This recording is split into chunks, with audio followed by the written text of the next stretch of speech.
There is a Taoist story of an old farmer who had worked his crops for many years. One day his horse ran away. Upon hearing the news, his neighbors came to visit. "Such bad luck," they said sympathetically. "Maybe," the farmer replied. The next morning, the horse returned, bringing with it 3 other wild horses. "How wonderful," the neighbors exclaimed. "Maybe," replied the old man. The following day, his son tried to ride one of the untamed horses, was thrown, and broke his leg. The neighbors came to offer their sympathy on his misfortune. "Maybe," answered the farmer. The day after, military officials came to the village to draft young men into the army. Seeing that the son's leg was broken, they passed him by. The neighbors congratulated the farmer on how well things had turned out. "Maybe," said the farmer. The ever-elusive quest for happiness is something that we will continually be on. During the last few months, and especially about 30 days ago, I was thinking about how I could experience more happiness in my life, especially given everything that's going on in the world right now, and how I could help other people feel happier as well. Welcome back to the channel. My name is Keaton. I'm a digital marketer and an aspiring global citizen, and this channel is where we talk about designing our lives intentionally. If that sounds remotely interesting to you, please consider subscribing and check out some of the other videos on the channel. So back to this topic of happiness. I wanted to see what would happen if I wrote a thank you note to someone every single day for 30 days. I had recently spent a lot of time going through old journals and reading about people who have blessed my life when I was growing up, and that's sort of what sparked this desire to write so many thank you notes. And one of the about 100 things I brought with me to London is a stack of a bunch of thank you notes, and I had used about 2 or 3 of those since I had gotten here. So I wouldn't say that this habit completely changed my life. I'd say it made me about 10% happier, but it did lead me down a rabbit hole which showed me how we can completely change our lives using gratitude. And that's what I want to share with you today. Here's the thing, gratitude is not about counting our blessings instead of sheep. It's not about just counting what we have.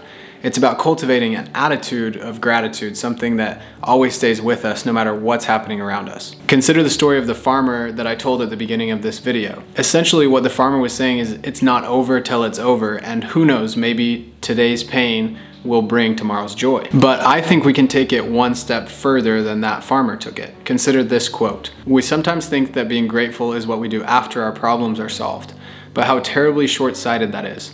How much of life do we miss by waiting to see the rainbow before thanking God that there is rain?" What if the farmer, instead of saying maybe, had said thank you? Instead of complete detachment, what would this attitude of gratitude have done for this farmer when his horse ran away or when his son's leg was broken? What would the willingness to say, "I'm grateful for this experience no matter what it was because it's taught me something"? This is how we become truly unshakable, seeing everything as a positive no matter what it is. In Spanish, there's a phrase I love that says, "No hay mal que por bien no venga." And that roughly translates to "there's no bad thing that didn't come through a good thing." The thing is, life is everything we feel and experience. It's the euphoria as much as it is the pain. It's the mountaintops as much as it is the walking in between. I heard this quote once by an author named Adam Miller that says, "Religion is about living life, not dodging it." I think that can be applied to any way that you choose to live your life. It should be about truly living, not just mental masturbation or talking about living. In my favorite movie, About Time, the main character, who's played by Domhnall Gleeson, has the ability to travel back in time. He can't really change much except his own actions, but he's able to travel back in time. And when his dad dies, he tells him a secret because he's been able to travel back in time as well. And he says, "You need to go back and live each day again. So live it once through and just live it regularly. But then at the end of the day, go back and live the day once again, but try to enjoy every single moment. Just soak in everything and enjoy the good parts and the bad parts." In the last scene, Tim Lake, which is Domhnall Gleeson's character, he says he's taken things even one step farther than what his father did. He says, "The truth is, I don't travel back at all anymore, not even for the day. I just try to live every day as if I've deliberately come back to this one day, to enjoy it as if it was the full, final day of my extraordinary, ordinary life." I love this philosophy of seeing each day as a gift, one that we have the option to embrace fully and enjoy, or just to kind of like drink as fast as we can because it doesn't taste good and we have to get through it. Either way, we live through the day, so we may as well enjoy each moment of it, even if it really isn't that enjoyable. Think about what it was like to be a kid, to wake up in the morning with boundless optimism, jump out of bed as fast as you could, and just go tackle the day. That's the kind of approach that we should be seeking, and that's the kind of approach to life that gratitude can give us. So what's stopping you from being like that child today? And how are you currently dodging life? Are there conversations you're avoiding, people that you're not talking to, things that have become so routine that they're just really boring? How can you lean in, not tomorrow, but today, now? For me, ironically enough, this goes back to the habit I've been doing lately of going through old journals. Reliving these old memories through my journals and then writing the notes to the people who I love and who cared about me and who did so much for me has encouraged me to do the same thing in my life, to continue making more memories and to document and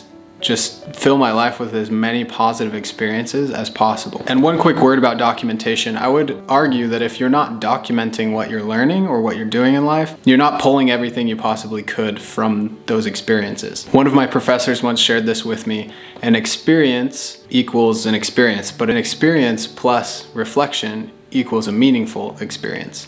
Documentation or reflection through journaling or content creation like this is an incredible way to engage with the world around you and glean more from every single thing that you're doing. I'm not perfect at this practice, but daily journaling is an incredible way to stop dodging life and to really engage with it, because it's forcing you to think about what happened each day instead of just mindlessly going through. So anyways, while I was preparing for this video, I started thinking more about how a small act of service or gratitude could change the world. So let's just say, for the sake of this video, that 10 people take the challenge to write one thank you note to one person that's had a significant impact in their life. And then those 10 were inspired and sent one thank you note to another 10 people, and so on and so forth. Eventually this could reach the whole world, and there are so many people that need a pick-me-up right now. It would be like a reverse pandemic where people are infected with the knowledge that they've made a difference in someone's life and that they mean something to someone. So however you choose to apply it, the challenge from this video is to make life even more wonderful through a practice of gratitude. As my good friend Robert Frost says, the best way out is always through. Thanks so much for watching this video. It means the world to me. Please go be grateful and help other people be grateful as well, and show your gratitude. If you like this video, you might also like these videos. With that being said, I will see you in the next one.